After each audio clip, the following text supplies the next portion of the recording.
Hello guys, welcome back to the Mansi vlog. आज मेरी थोड़ी तबीयत ख़राब है।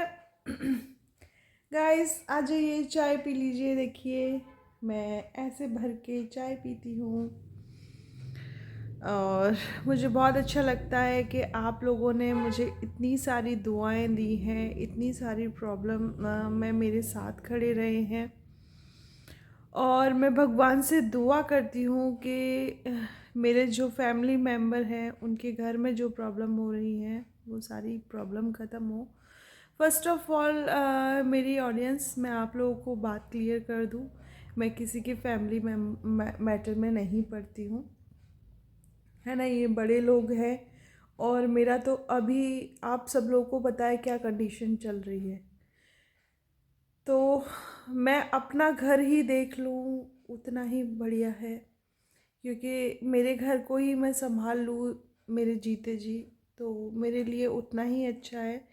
किसी और के फैमिली मैटर में मैं नहीं पड़ती। लेकिन हाँ, रही बात, मैं सिर्फ एक ही एडवाइस देना चाहूँगी कि हमारे ख़ानदान में एक औरत नहीं है जो हमारी सासों के कान भरती हैं। बहुत सारी औरतें हैं और ये लोग आपस में भी हैं, है ना। क्योंकि वहाँ पे वो बैठ के नहीं देख रही, लेकिन मैं यहाँ सारी चीज़ें, क्योंकि हमारा घर आसपास में बिल्कुल एकदम चिपके हुए रूम्स हैं, तो सब सुनाई देता है। फ़ोन पे कौन क्या बात कर रहा है। कई बार मैंने उनकी सास को भी अपनी सास से बात करते हुए पकड़ा है ना। तो मैं सिर्फ एक ही एडवाइस दूंगी, यहाँ पे कोई संस्कार या फिर कोई मैनर्स वाली बात नहीं है। अगर आपका घर बर्बाद हो रहा है, टूट रहा है ना, तो आपको इसके लिए खड़ा होना पड़ेगा। मेरी सास को कोई भी बात करता है, जब मेरे कान में मतलब ऐसी बात आती है कि बहू है, क्यों रख रखी है, छोड़ दो, ये है वो है, तो मैं अपनी जर्नी बता रही हूँ। तो मैं खड़ी होके आई। मेरी सास से जो भी ऐसे लोग बात करते थे फ़ोन पे, बाई चांस अगर मुझे, वैसे तो मैं घर में ज़्यादा रहती नहीं हूँ, बाई चांस अगर मुझे सुनाई दे जाता था तो मैं डायरेक्टली मम्मी के रूम में चली जाती थी। मम्मी फ़ोन पे बात करती थी, मैं सिर्फ ऐसे हाथ बढ़ा के ये कहती थी, मम्मी फ़ोन देना ज़रा, मुझे भी बात करनी है। मैं भी तो पूछूं कि ये अपनी बहू को कितना छोड़ रहा है, कि ये अपनी बहू को डिवोर्स कब दिला रहे हैं, मैं भी तो पूछूं। तो हमें है ना इस चीज़ के खिलाफ आवाज़ उठानी होगी, क्योंकि घरों की कंडीशन अब मैं समझ गई हूँ। मेरे ख़ानदान की जितनी भी कुरीति नीतियाँ हैं उन्हें मैं समझ चुकी हूँ। तो अब मैं इन चीज़ों के लिए परिपक्व हो चुकी हूँ, है ना। तो आपको आवाज़ उठानी ही पड़ेगी अपने हक के लिए, अपने बच्चों के हक के लिए। आज नहीं तो कल वो चीज़ होगी, हर औरत के साथ होती है और हमारे घर में तो खूब भर भर के होती है। और प्रदीप जी ने सिर्फ मुझे एक ही चीज़ कही, जब मैंने ये सारी बातें उनको बताई तो उन्होंने सिर्फ मुझे एक बात कही कि घर मम्मी से नहीं चलना, घर हमसे चलना है। तो हम दोनों में जब तक फाउंडेशन नहीं होगी तब तक कुछ नहीं हो सकता। ये चीज़ मुझे कही, तो मैं अब चाहती हूँ कि मेरी फाउंडेशन मेरे हस्बैंड के साथ हो। मैं जितना मतलब उनसे प्यार कर सकती हूँ और मेरी रेस्पेक्ट है हमेशा मेरे हस्बैंड के लिए, तो वो चीज़ें हों। और जो यार खुद ही मतलब मेरे को कल है ना, पूरी रात भर मैं रोई हूँ। मेरे आंखें भी सोच रही होंगी कि यार जब चीज़ें ख़राब होती है ना, जब खुद के ही सास ससुर के साथ अनबन होती है ना, तो बहुत दुख होता है कि हम इतना कर रहे हैं, ये हमें समझने की कोशिश नहीं कर रहे। तो चीज़ें हमेशा ख़राब होती जाती हैं। तो उन मिसअंडरस्टैंडिंग को जितना जल्दी हो पाए क्लियर कर लें, क्योंकि मेरे साथ भी यही हुआ। मैंने मिसअंडरस्टैंडिंग को क्लियर नहीं किया, मैं डायरेक्टली अपनी मम्मी के घर चली गई और वहाँ से मैं प्रदीप के साथ चली गई। तो वहाँ से मेरे सास ससुर के साथ मेरी मिसअंडरस्टैंड अभी भी बहुत चीज़ों को लेके है, अंदर ही अंदर सारी चीज़ें अभी मुझे मालूम नहीं चली। लेकिन यकीन मानिएगा, मेरा इन चीज़ों से कोई मतलब नहीं है कि आप लोग जिस तरीके से मुझे मैसेज कर रहे हैं गंदे, मैं उन्हीं को प्यार से जवाब दे रही हूँ कि मेरा तो खुद, मैं टूटी हुई एक कश्ती पे सवार हूँ, उसे बार बार मतलब सही करने की कोशिश कर रही हूँ कि उस नौका में मेरी और मेरी बेटी की ज़िंदगी चल सके। तो इससे अच्छे शब्दों में मैं आपको अपना दुख बयान नहीं कर सकती हूँ। मेरा किसी चीज़ में कोई वो नहीं है। इवन मेरे पास तो मैं इतने सारे रिलेटिव्स को जानती भी नहीं हूँ, है ना? नाम तक नहीं जानती हूँ मैं उनके ससुर साहब का। तो वो उसके पास मेरा नंबर भी है ना? कुछ अगर उसको मेरी तरफ से मिसअंडरस्टैंडिंग होती तो वो ज़रूर नाम लेती, है ना? और नाम भी ना ले तो वो एटलीस्ट कॉल कर सकती है मुझे। और रही बात मेरी सासू माँ की तरफ से कुछ हुआ है तो उसकी गारंटी मैं नहीं लेती, क्योंकि मेरा खुद का ही क्या चल रहा है सब लोगों को मालूम है।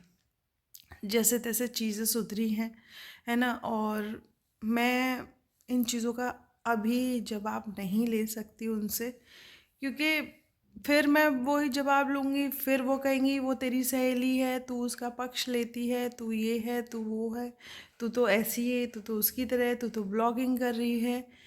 तो 50 चीज़ें हो जाएंगी। और जिसको जो समझना है वो चीज़ें समझो, क्योंकि हम किसी की सोच को बाध्य नहीं कर सकते। जिसे जो सोचना है वो इंसान वही सोचेगा। और रही बात गधी की दुनिया की, तो गधी की दुनिया, पहले तुम अपनी दुनिया को देख लो। बनर्जी सही तुम्हारे पीछे पड़ रही है ना? तो तुम्हारे लिए बस यही मैसेज है। और इस ब्लॉग को डिलीट कर देना, क्योंकि इसमें मेरा भी नाम है और मेरी रिलेटिव का भी नाम है। पहले तुम अपने आप को देख लो। तुमने कुछ ऐसा किया होगा अपने ससुराल में शायद, है ना? क्योंकि मैं बोलना नहीं चाहती थी तुम्हारे लिए, और मेरा दूर दूर तक तुम्हारे से कोई वास्ता नहीं था।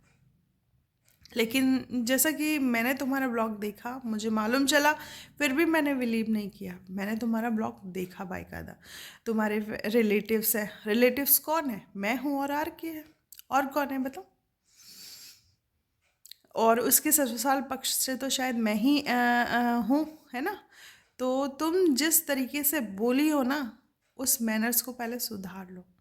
तुम्हारे लिए वही अच्छा होगा, मैं तुमसे कह रही हूँ।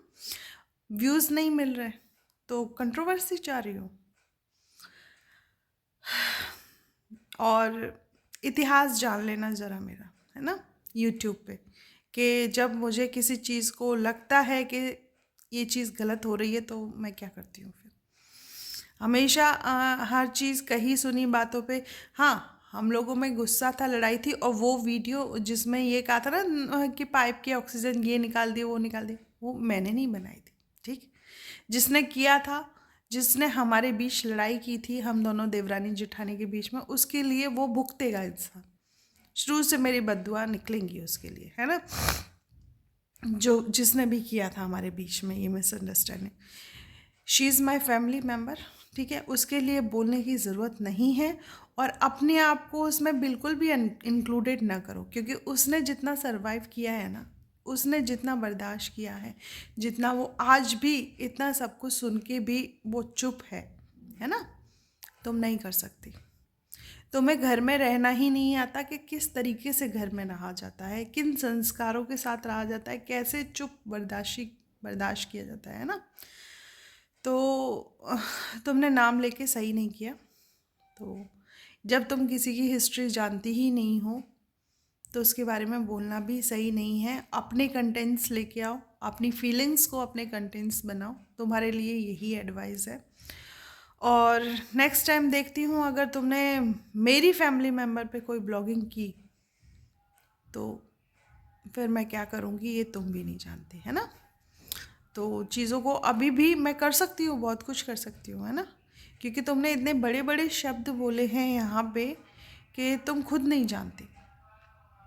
मैं कोई भी कंट्रोवर्सी पे कोई भी ब्लॉगिंग नहीं करना चाहती, क्योंकि मेरे को मेरी लाइफ इतनी हैपनिंग होने जा रही है, सब कुछ अच्छा हो रहा है, सब कुछ मेरे मन मुताबिक चल रहा है। जो जो मैंने दुआ मांगी थी अपनी ऑडियंस के साथ मिलके वो सब कबूल हुई हैं। तो थोड़ी सी तहज़ीब सीख लो, गधी की दुनिया, है ना? तुम जिस तरीके से अपना रोना रोती रहती हो, तो ऑडियंस भी बेवकूफ़ नहीं है कि तुम्हारा रोना हमेशा ही देखती रहे। और फर्स्ट ऑफ ऑल यूट्यूब मनोरंजन के लिए होता है, कुछ शिक्षा के लिए होता है। ना तो तुम्हारे पास मनोरंजन ही है और ना कोई शिक्षा ही है ना? तो मुझे नहीं पता तुम्हारे इतने सारे सब्सक्राइबर कैसे हो रहे हैं। वो तुम हर ब्लॉगिंग में कहती हो लोग मुझे चाहते हैं, मेरे इतने सब्सक्राइबर हैं, ये सब्सक्राइबर्स हैं, वो सब्सक्राइबर्स हैं। तो है ना, थोड़ा अपने ऊपर ध्यान ले लो, दे लो। दूसरों के लिए कहती हो कि इसके। और रही बात, हमारे सास ससुर हमारे ही रहेंगे, क्योंकि अपने है ना खफा हो सकते हैं, नाराज़ हो सकते हैं, लेकिन जुदा नहीं हो सकते। वो हमसे अलग नहीं हो सकते। ये हमारी फैमिली मैटर है और इसमें मुझे लगता है कि किसी को भी नहीं पढ़ना चाहिए। रही बात उनकी फैमिली की, वो अपने आप देख लेंगी, वो सक्षम है। ठीक है, तो तुमसे आज मेरा इतना ही मैसेज है। जो लोग भी कंट्रोवर्सी करते हैं वो अपनी अपनी फैमिली के ऊपर, अपने आप के ऊपर करके देखो ना, थोड़ा कैसा लगता है। दूसरों के ऊपर क्या है, बस एक वीडियो छाप दी, नाम ले दिया और टैग कर दिया, यही चीज़ें होती है ना। तो मैं अब तुम जैसे लोगों को कहती हूँ कि है ना, वो अपनी ऑडियंस को अपनी फीलिंग दिखाएगी, तो आप लोग क्या कर लोगे उसमें। तो हमेशा चीज़ों को अपने कंट्रोल में रखो बस। सो गाइस, प्लीज़ आप ये मेरा मैसेज इन 2 लोगों तक पहुंचाइएगा, क्योंकि अभी मैं खुद ही बहुत ज़्यादा परेशान हूँ। रही बात, देखती हूँ ये, बस मेरे को किसी से इन चीज़ों से मतलब नहीं है, लेकिन मेरा नाम किसी चीज़ में नहीं है। मेरी दुनिया बहुत अलग है। अभी मैं किस पथ पे चलने वाली हूँ मुझे खुद को ही नहीं पता। मैं बस यही दुआ करती हूँ कि मेरी बेटी और मैं हमेशा सेफ रहें।